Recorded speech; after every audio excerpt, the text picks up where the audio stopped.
Joining me now is Mark Wiesbrot, co-director of the Center for Economic and Policy Research in Washington, D.C. I told you we'd be calling on you again as this story continues to develop. Mr. Wiesbrot, is this referendum a good idea in your opinion?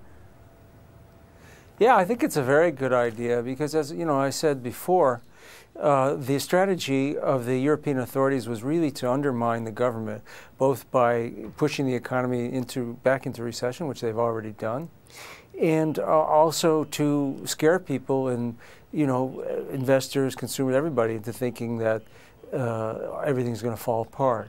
And so what this referendum does is, first of all, it allows the government to give people a choice, and it allows the government to not be blamed if the people vote to reject the deal. Can I stop you there for just a moment? I don't know if you saw Barnaby Phillips' report just a moment ago, but he spoke to some people who said that they didn't really feel truly educated on what this referendum, what this vote was going to be about, what the consequences were one way or the other.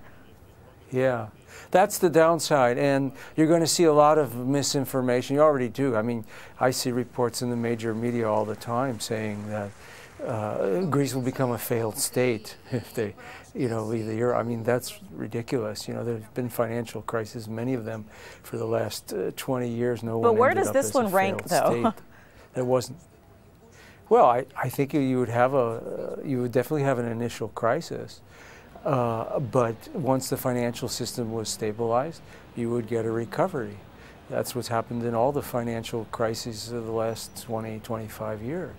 So it's really a lot of the press is exaggerating, and it's going to get much worse because you have both the opposition and the media are going to tell people that everything's going to fall apart. So they're going to do everything, and then of course the more they succeed in doing that, the more capital leaves.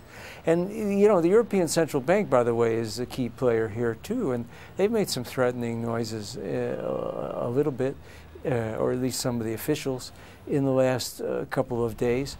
But if they, you know, assuming they don't cut off credit, that default on Tuesday, if they default on Tuesday to the IMF, that doesn't necessarily mean anything. So a lot of what happens in the next few days between now and the referendum is going to be dependent on how much the European authorities, their allies, the opposition in Greece, can convince people to panic, basically. Mr. Wiesbrot, let me ask you this, because you said this the other day, and you're repeating it again today. You're saying that the European creditors, that their goal is basically to push Greece off the cliff. But what role did Greece play in getting to the cliff? No, I didn't.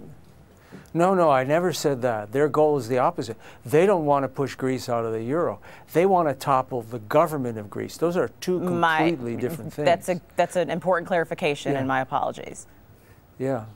Yeah, so that's their dilemma, I mean, from the other side. And that's why I don't think they're going to push them. I mean, the European Central Bank is going to decide tomorrow whether to continue the emergency liquidity assistance.